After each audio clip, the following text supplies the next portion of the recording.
Hello everyone. इस part के start में अब हमें एक फ्लैशबैक दिखाते हैं जिसके अकॉर्डिंग हमें पता चलता है कि एक्चुअली बचपन में फैंग अपने डैड के साथ था और उसी बीच उसके डैड की डेथ हो गई थी और वो 4 दिन अपने डैड की डेड बॉडी के साथ घर में लॉक रहा था।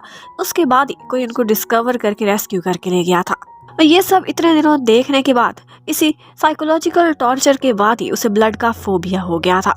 उसे कुछ भी याद नहीं था कि उसके डैड की डेथ किस वजह से हुई थी। और ये सब होने के बाद आंटी चिंग ने ही उसका ख्याल रखा था, जो कि उसके डैड की सिस्टर थी। आज फैंग ऑफिस में जब मीटिंग में खड़ा हुआ था तो वो सबको यही बताता है कि हाँ, मुझे ब्लड फोबिया है, लेकिन मैंने कभी भी ना तो किसी को नुकसान पहुंचाया है, अपनी कंपनी की पब्लिसिटी की खातिर फायदा जरूर उठाया है। लेकिन ये बात भी सच थी कि उस आर्टिकल में बहुत सारी ऐसी बातें लिखी हुई थी जिनको ट्विस्ट करके इस तरह से प्रेजेंट किया गया था कि फैंग एक बुरा इंसान है, लेकिन असल में ऐसा कुछ भी नहीं था। वो अपने सारे फाउंडिंग मेंबर्स के साथ आज बैठा हुआ था और उनसे कहता है कि अगर तुम लोग मेरे ये सब किए पर शर्मिंदा हो तो मुझे बता दो, मैं पीछे हट जाता हूँ। लेकिन वो सारे लोग उसके साथ खड़े हो जाते हैं और कहते हैं कि हम कल भी तुम्हारे साथ थे, आज भी तुम्हारे साथ हैं, तुम बिल्कुल भी बुरे इंसान नहीं हो। थोड़ी देर बाद मैनेजर उसके पास आता है और उसे कहता है, मुझे पता नहीं क्यों ऐसा नहीं लगता कि ये सब कुछ चैंजी ने आउट किया है, बहुत जल्दी किया उसे फायर करने में, मुझे लगता है कि तुम पछताओगे। लेकिन फैंग कुछ भी नहीं सुनना चाहता था। वो कहता है कि सिर्फ वही तो थी जिसने मुझे ब्लैकमेल किया था ये सारी खबर आउट करने के लिए, और कौन हो सकता है। और फिर दूसरी तरफ हमें दिखाते हैं शिन यान को, जिसका एक नए स्कूल में एडमिशन हो गया था और यहाँ पर उसकी टीचर कोई और नहीं बल्कि आंटी चिंग ही थी। वो नोटिस करती है कि ये बच्ची कुछ खोई खोई रहती है और इसकी बाकी लोगों से अभी तक दोस्ती भी नहीं हो पाई। बहुत अच्छे से ट्रीट करती थी और उन्हें बातों बातों में पता चलता है कि इसे ताइक्वांडो का कितना शौक है। वो दिखाती है कि हमारे स्कूल में भी इसकी प्रैक्टिस कराई जाती है और अगर तुम यहाँ का मेंबर बनना चाहती हो तो शर्त यह है कि 1 हफ्ते के अंदर अंदर मुझे 3 फ्रेंड्स बनाकर दिखाओ। अब उसके बाद जब आंटी जी घर जाती है तो देखती है कि फैंग बहुत ज्यादा मेहनत करता था, ओवरवर्क कर लेता था अक्सर। उसे समझाती है कि अब तक तुमने इतनी सक्सेस तो हासिल कर ली है, अब थोड़ा सा खुद को रिलैक्स भी करो, हर चीज ठीक हो जाएगी। अब उसके बाद फैंग बहुत सैड बैठा हुआ था। उसे बार बार चैंजी का ख्याल आ रहा था। वो बहुत हर्ट था कि उसने मुझे क्यों धोखा दिया, मेरे साथ बिट्रेल किया। कहीं ना कहीं चैंजी उसके लिए सिर्फ एक एम्प्लॉय नहीं थी बल्कि वो उसके दिल को भी छू चुकी थी। और उसके बाद एक बात थी जो चैंजी ने भी नोटिस करी थी और वो ये थी कि उस आर्टिकल के बाद गोगो वैन कंपनी की क्रेडिबिलिटी को बहुत नुकसान पहुंचा है। मिक्स्ड व्यूज थे, लेकिन फिर भी उनके कस्टमर्स दिन ब दिन डाउन होते जा रहे थे और लोग फास्ट गो डिलीवरी को ज्यादा प्रेफर कर रहे थे। चैंजी को दुख होता है ये सब देखकर। वो अपने भाई को कॉल करती है। लिन भी तो एक रिपोर्टर था और उसी कंपनी में काम करता था जिसमें रिपोर्टर वांग ने ये आर्टिकल छपवाया था। वो उससे कहती है कि किसी तरह से पता कराओ कि ये न्यूज किसने लीक करी है। उधर ऑफिस में हमें दिखाते हैं कि अगले दिन मिंग को भी पता चल जाता है कि उस न्यूज को लीक करने का शक जा रहा था चैंजी पर और इसी वजह से उसे जॉब से फायर कर दिया गया है। वो ये सुनते ही बहुत सैड हो जाता है और तुरंत ही मैनेजर को बताता है कि चैंजी ने कुछ भी बुरा नहीं किया था, जो भी किया था मैंने किया था, मैंने ही उस रिपोर्टर को सब बताया था। और फिर वो फैंग के सामने भी जाकर एडमिट करता है और बताता है कि मैंने उस रिपोर्टर को सिर्फ इतना ही बताया था कि उस दिन बिल्डिंग से आप जानबूझकर नहीं गिरे थे, बल्कि आप तो बहुत डर रहे थे। उसके अलावा उस आर्टिकल में जो भी छपा हुआ है वो मैंने नहीं बताया था, पता नहीं उसने ट्विस्ट करके क्यों फैक्ट्स लिखे हैं। ये सब सुनने के बाद तो फैंग भी परेशान हो जाता है। मैनेजर उससे कहता है कि मैंने कहा था ना कि चैंजी इनोसेंट है, लेकिन वो कहता है कि मैंने ब्लड फोबिया का तो चैंजी को ही पता था, यकीनन वो बात उसी ने ही बताई होगी। उधर लिन न्यूज कंपनी के बॉस के सामने रिपोर्टर वांग को बिठाकर उसकी काफी इंसल्ट करता है कि तुम्हें जिससे भी ये न्यूज मिली थी, बेशक तुम अपने सोर्स सीक्रेट रखना चाहती हो रखो, फिर भी तुम्हें फैंग से ये आर्टिकल छापने से पहले इस बात को कंफर्म करना चाहिए था। और बस इन्हीं बातों के बीचों बीच वहां पर फैंग भी पहुंच जाता है और फिर उनसे मीटिंग करता है। मैनेजर ने तो उसे कहा था कि पहले उनके सामने थोड़ा झुक जाना, सॉरी करना, इस तरह से वो लीनियंट हो जाएंगे, लेकिन वो एंड टाइम पर कह देता है कि मेरी बैक में पेन है, आज मैं झुक नहीं सकता। वो वॉन्ग को डराता है, धमकाता है, कहता है कि मेरा एम्प्लॉय मिंग वो मैं सारी दुनिया के सामने ले आऊंगा और वो ये बताने को भी तैयार है कि तुमने स्टोरी को ट्विस्ट किया है, फैक्ट्स को ठीक से नहीं बताया। बेहतर होगा कि तुम भी एक स्टेप पीछे हटो और दुनिया के सामने एक विन विन सिचुएशन लेकर आते हैं, ना तो मेरे इमेज को नुकसान पहुंचेगा, ना ही आप लोगों की न्यूज एजेंसी को। अब बॉस किसी तरह से बीच बचाव करा के उन दोनों का एग्रीमेंट तो करा देता है और फिर वहां से जाते जाते फैंग पूछता है कि मेरे ब्लड फोबिया की बात तुम्हें किसने बताई थी, चैंजी ने?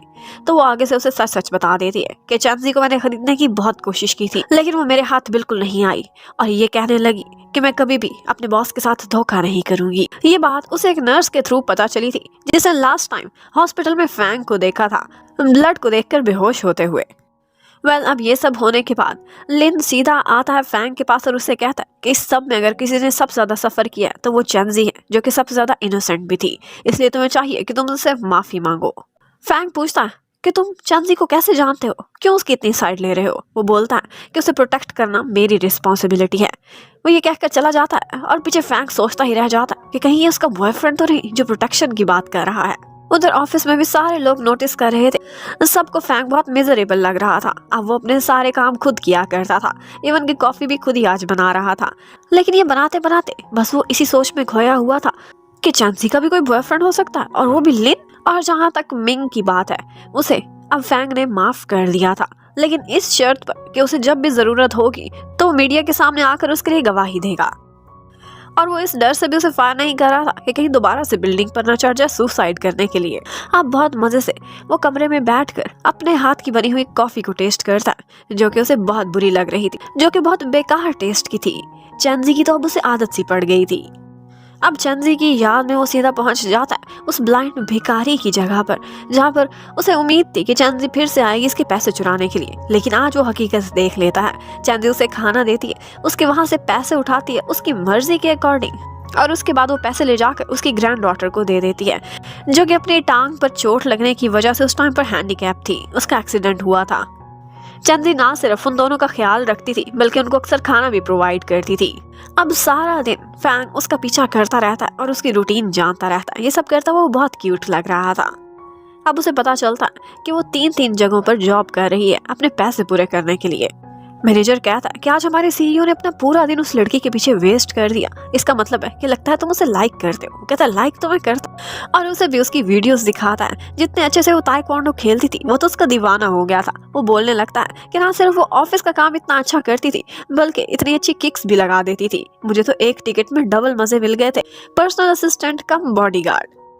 फैंग ने देखा था कि जब चैंजी ताइक्वांडो खेला करती थी तो उसके फेस पर हमेशा स्माइल रहती थी जब भी वो विन करती थी, लेकिन जब से उसे ताइक्वांडो छोड़ा था उसके फेस से स्माइल जैसे गायब ही हो गई थी। अब उसकी यही स्माइल वो दोबारा से देखना चाहता था।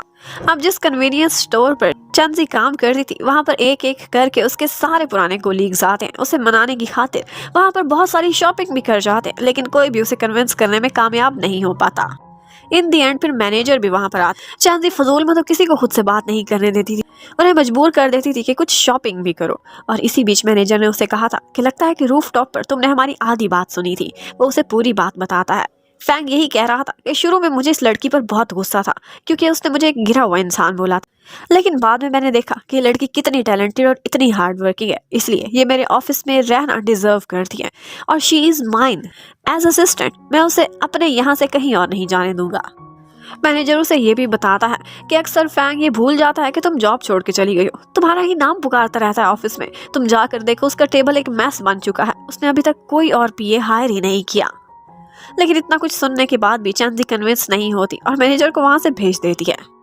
और फिर उसके बाद हमें पता चलता है कि कल का दिन फैंग की कंपनी के लिए बहुत इंपॉर्टेंट है क्योंकि उन्होंने एक बिडिंग पर जाना था, लेकिन वो कहता है कि कल मैं आफ्टरनून में आऊंगा। और मॉर्निंग में वो अपने डैड की कब्र पर गया हुआ था। आंटी चिंग उसे जबरदस्ती लेकर गई थी क्योंकि उसके डैड की डेथ एनिवर्सरी थी। उसे अपने डैड कोई अच्छे इंसान नहीं लगते थे। उसे थोड़ी थोड़ी यादें थी कि अक्सर वो ड्रंक होते थे और उस पर हाथ भी उठाते थे, चिल्लाते भी थे। लेकिन एक चीज उसके लिए हमेशा मिस्ट्री रही थी, और वो ये कि उसके डैड की डेथ कैसे हुई थी। उसे कुछ पता नहीं था, शायद उन्होंने सुसाइड करा था, लेकिन आंटी चिंग कहती थी कि ये सिर्फ एक एक्सीडेंट था।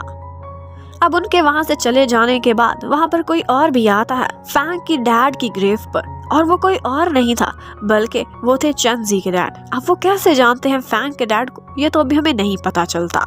लेकिन वहां से वापस जाते हुए आंटी चिंग को तो उसने स्कूल छोड़ दिया था, पर फैंग का कोई काली सी गाड़ी पीछा कर रही थी। आंटी चिंग देखती हैं तो स्कूल में आज शिनयान की तबीयत बहुत खराब थी। वो उसे तुरंत ही हॉस्पिटल लेकर जाती हैं। उसकी तबीयत बिगड़ी हुई थी और वो बार बार अपने डैड को पुकारे जा रही थी और यही बोल रही थी कि डैड मुझे टाइम नहीं देते। ये सब सुनने के बाद आंटी चिंग को यादें आने लगती अपने भैया की।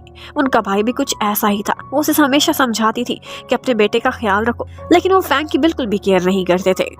अब हॉस्पिटल में शिनयान के दादाजी भी पहुंच गए थे और थोड़ी देर बाद लिन भी आ जाता है। डैड लिन को डांट रहे थे तो लिन यही कह रहा था कि यहाँ पर डॉक्टर्स हैं ना इसकी केयर करने के लिए, मैं कौन सा डॉक्टर हूँ। और एग्जैक्ट यही वर्ड्स उसका भाई भी फैंग के बारे में बोला करता था। ये सुनते ही चिंग उठती है और उसको एक थप्पड़ दे मारती है। कहती है कि तुम जैसे इररिस्पॉन्सिबल फादर्स से मुझे सबसे ज्यादा नफरत है। और लिन तो कोई रिस्पॉन्स ही नहीं दे पाता जब वो इतने सालों बाद अपने फर्स्ट लव को अपने सामने देखता है, वो भी इस सिचुएशन में। जबकि उसी टाइम पर हमें चैंजी को दिखाते हैं। फैंग उसी के ही रेस्टोरेंट के बाहर खड़ा हुआ था, लेकिन वहां पर लगता है कि उसे किडनैप कर लिया गया था। चैंजी ने देखा था कि उसके आजू बाजू जो गुंडे बैठे हुए ये वही थे जिन्होंने लास्ट टाइम चैंजी पर हमला किया था, उसकी ओपोनेंट कंपनी के सीईओ के लोग। चैंजी भी चुपचाप उस काली गाड़ी का पीछा करने लगती है और यहाँ पर पता चलता है कि बिडिंग के दिन वो लोग उससे नेगोशिएशन करने के लिए उसे उठाकर जबरदस्ती लेकर आ गए हैं। वो जाकर देखती है तो कुछ गुंडे उसे देख लेते हैं, जिससे चैंजी को फाइट भी करनी पड़ती है और इसी बीच उस बेचारी को चोट भी लग गई थी। लेकिन फिर भी उसका मन करता है कि बस वो जाए और फैंग को बचा ले। वो सीधी अंदर जाती है, अपना फोन लेकर कहने लगती है कि मैंने पुलिस को कॉल कर दिया। लेकिन जब देखती है तो फैंग बहुत मजे से वहां पर बैठा पानी पी रहा था और उसके फेस पर बिल्कुल कामनेस थी, जैसे वो खुद मीटिंग करने के लिए आया हो। ये सब देखकर वो हैरान रह जाती है कि यहीं पर ये पार्ट खत्म होता है। Thank you for watching, stay connected, bye bye.